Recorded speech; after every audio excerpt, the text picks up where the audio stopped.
Nosso próximo assunto são as ligações longitudinais na flexão.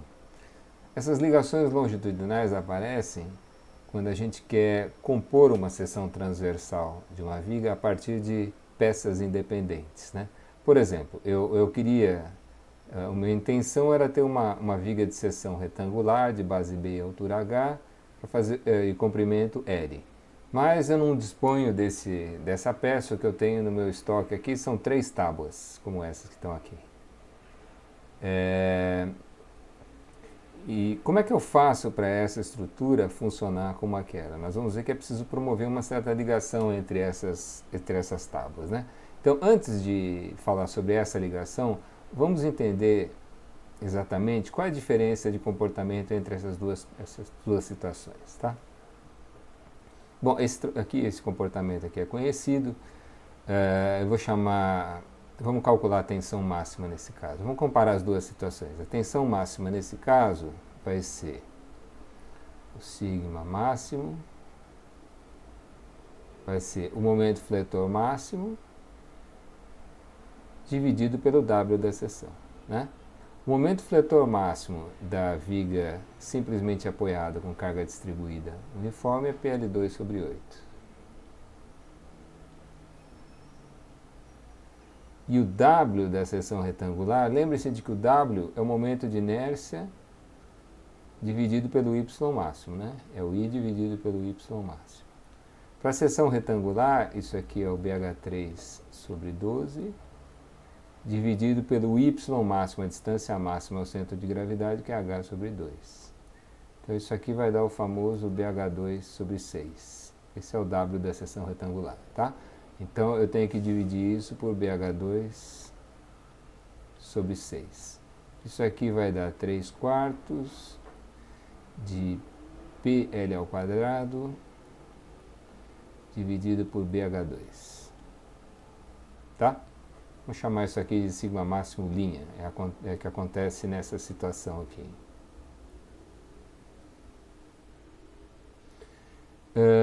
Quem é o deslocamento máximo? Bom, eu não falei ainda sobre cálculo de deslocamentos. Esse é um assunto que vem na sequência, né?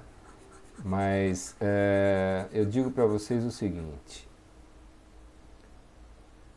uma viga biapoiada como essa,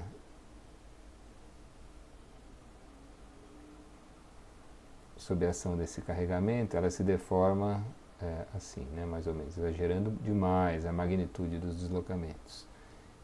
Eu vou chamar esse deslocamento máximo de F, é a flecha. É essa a nomenclatura que se adota para essas coisas, tá?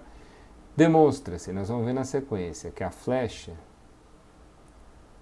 nessa situação, é 5 QL a quarta dividido por 384 EI. Aqui entra o módulo de elasticidade longitudinal do material, né? E só para deixar isso aqui de forma mais explícita, vamos lembrar que o momento de inércia que apareceu aqui é BH3 sobre 12, né? Então esse negócio eu vou escrever assim, ó, 60 QL a quarta dividido por 384 E vezes BH ao cubo. Tá? Essa é a flecha nessa primeira situação. Bom, como que será que funciona essa outra estrutura aqui?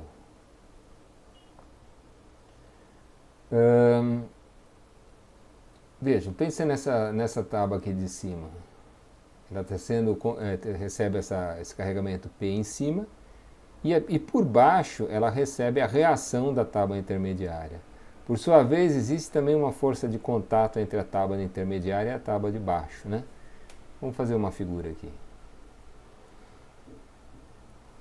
Deve acontecer um negócio assim.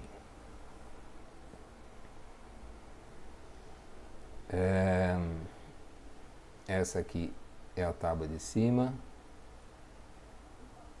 Essa é a tábua intermediária. E essa é a tábua de baixo. Tá?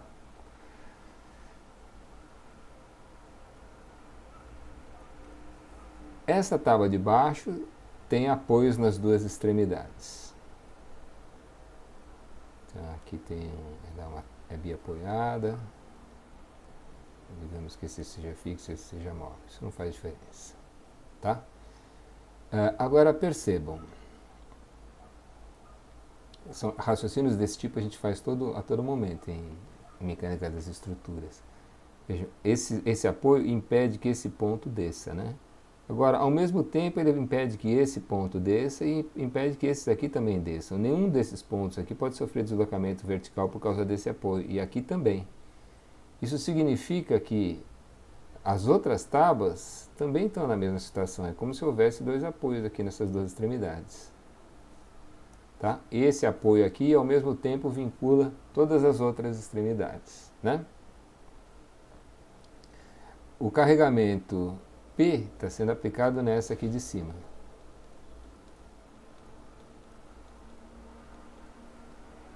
E ele é distribuído uniforme, é um dado do problema. Acontece que essa tábua de cima, ela não está livre aqui embaixo. Ela vai se apoiar sobre a tábua do meio aqui. E a tábua do meio vai reagir, né? Então a gente espera que apareça aqui uma reação da tábua de baixo.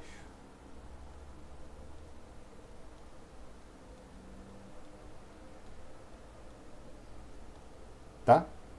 Qual é a forma o caráter dessa distribuição, se é linear, se ela não é, não sei.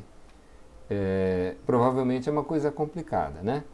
Vamos para, não vou nem representar aqui, mas vamos fazer de conta que isso aqui é, só para ter uma ordem de grandeza das coisas, vamos admitir que seja constante. Eu vou chamar essa força aqui de Q1. Tá? Obviamente, se essa força distribuída, qualquer seja a natureza dela, representa o efeito da tábua do meio sobre a tábua de cima, é porque o efeito da tábua de cima sobre ela é o mesmo que 1. Só que com sentido contrário, ação e reação. Tá? Aqui eu estou imaginando, eu estou desprezando o atrito entre as tábuas, imaginando que a interação entre elas seja só na direção vertical. Por outro lado, essa tábua do meio, ela se apoia na tábua de baixo também, né? Existe uma interação entre elas. E a tábua de baixo vai reagir de alguma forma.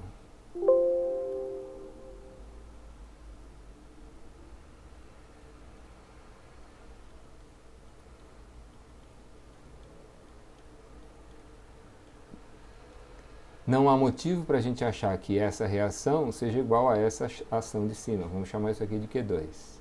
E tem uma distribuição que a princípio a gente não sabe. Q2 vai ser também a ação da tábua do meio sobre a tábua de baixo. Tá?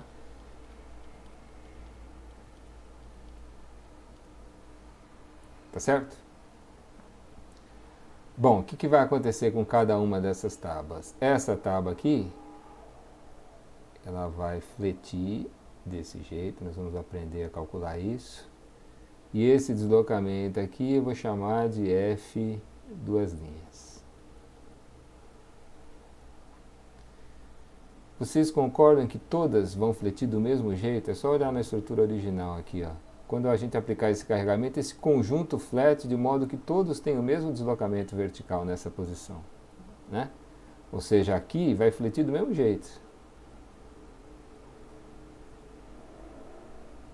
Por que não está escrevendo?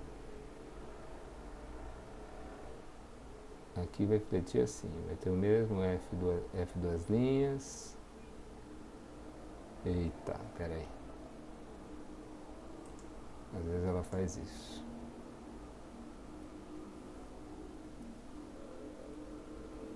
Bom, não sei o que aconteceu aqui, vamos em frente. Vai ter o mesmo F duas linhas aqui. E aqui vai ter o mesmo F duas linhas, né? Todo mundo desce junto.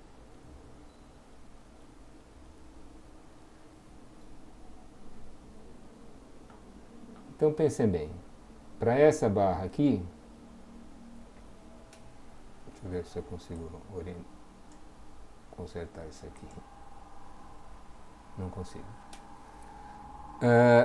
Essa barra aqui é biapoiada e submetida a dois carregamentos, um para baixo e um para cima. Como ela vai fletir para baixo, é porque o carregamento de cima prevaleceu sobre o carregamento que está para baixo prevalece sobre o carregamento que está para cima, não é? No final das contas, é como se ela estivesse sendo submetida a um carregamento de cima para baixo que vale P menos Q1. Essa aqui é a mesma coisa, ela está submetida no final das contas a um carregamento de cima para baixo que é Q1 menos Q2. E essa aqui é um carregamento de cima para baixo igual a Q2.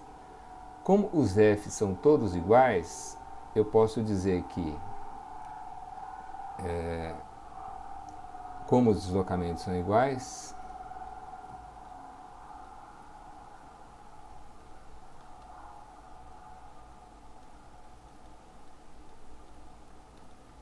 eu posso dizer que as três tábuas são iguais, têm as mesmas condições de vinculação e têm o mesmo deslocamento, é porque o carregamento é igual. Eu posso dizer que P menos Q1 tem que ser igual a Q1 menos Q2, que tem que ser igual a Q2. Tá? Aqui eu tenho duas igualdades, são duas equações a duas incógnitas Q1 e Q2. Então, se eu resolver essa equação aqui à direita, vai dar... Se eu resolver isso aqui, vai dar Q1 igual a 2 vezes Q2, né? Tá certo? E agora, se eu resolver essa aqui da esquerda, o que vai dar? Vai dar P menos... Ou P vai ser igual, passando esse Q1 para lá, vai ser 2 vezes Q1 menos Q2. Agora, o Q1 é 2 vezes Q2. Então, isso aqui vai dar 3Q2. Tá? Ou seja, o Q2 vai dar P sobre 3. E o Q1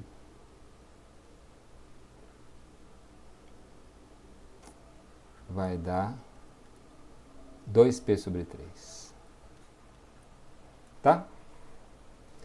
Veja o que aconteceu no final das contas. Essa primeira aqui tem o P para baixo e 2P sobre 3 para cima. O que sobrou? P sobre 3 para baixo. Essa aqui tem Q1 para baixo, que é 2P sobre 3, e Q2 para cima, que é P sobre 3. Sobrou P sobre 3 para baixo. E essa aqui tem o P sobre 3 para baixo.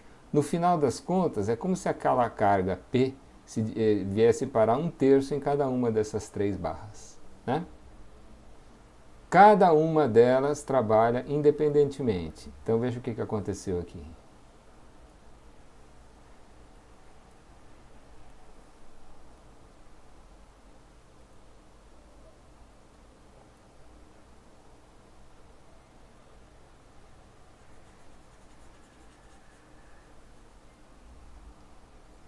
Cada uma delas funciona como uma viguinha independente. Se o diagrama de tensões normais nessa aqui é alguma coisa assim, tração embaixo, compressão em cima, aqui, cada uma delas vai ter um diagrama desse jeito. Não é? Então, quem seria a tensão máxima nesse caso, hein? O sigma máximo linha, duas linhas.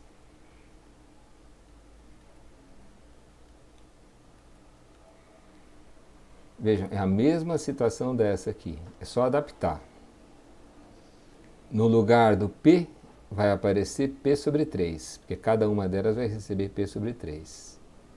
E no lugar do H vai aparecer H sobre 3.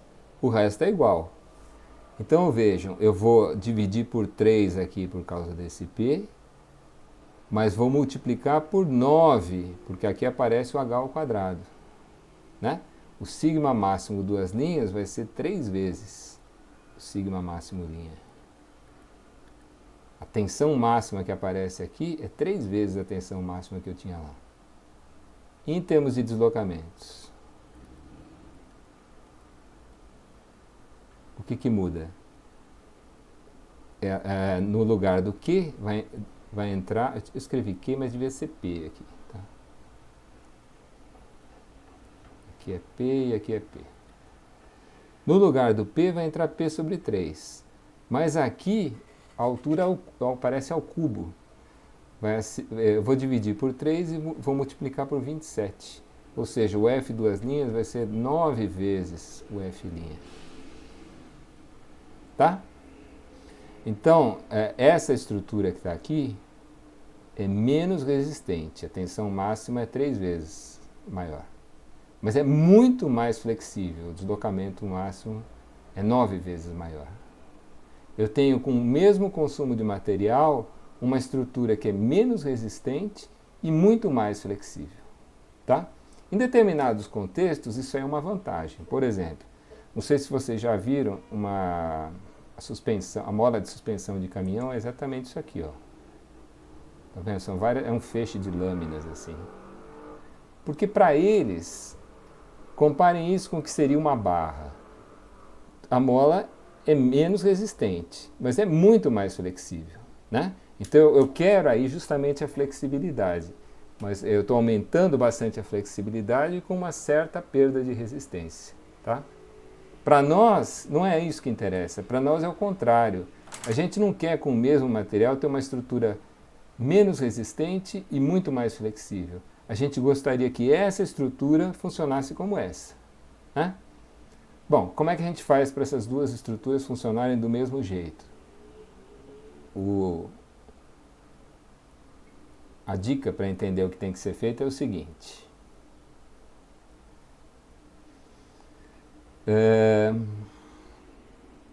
Então aqui as 3 tábuas, né?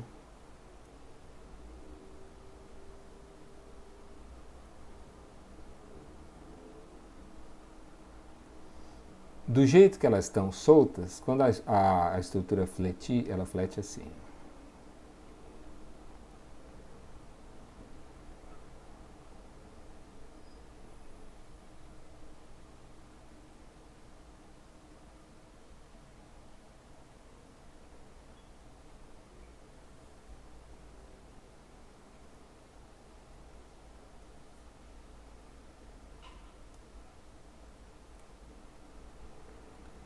Tá?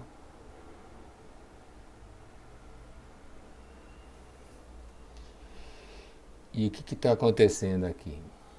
Lembre-se que elas funcionam independentemente, né? Se vocês pegarem essa fibra inferior da tábua de cima, ela está tracionada, né? Então ela aumenta de comprimento. Enquanto isso, a fibra superior da tábua intermediária está comprimida, né? Elas trabalham independentemente. Ela diminui de comprimento. O problema é isso aqui, esse deslizamento relativo entre as fibras. Uma aumenta de comprimento, a outra diminui de comprimento. É esse deslizamento relativo entre as camadas que a gente tem que coibir. A ideia é que, se eu promover uma ligação entre essas peças, e é natural esperar que essa ligação se faça assim, ó, já que existe um deslizamento relativo, eu vou atravessar isso aqui com um prego ou um parafuso, ou seja lá o que for, de tanto em tanto, de modo a coibir esse deslizamento longitudinal na direção do eixo. Se eu conseguir coibir o deslizamento na direção do eixo, elas vão se deformar assim.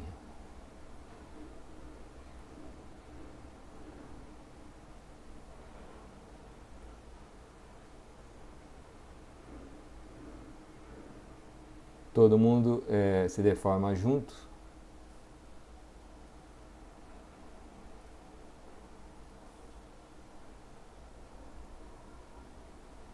E esses pregos ou parafusos aqui, eles seguram essa tendência de deslizamento relativo, tá?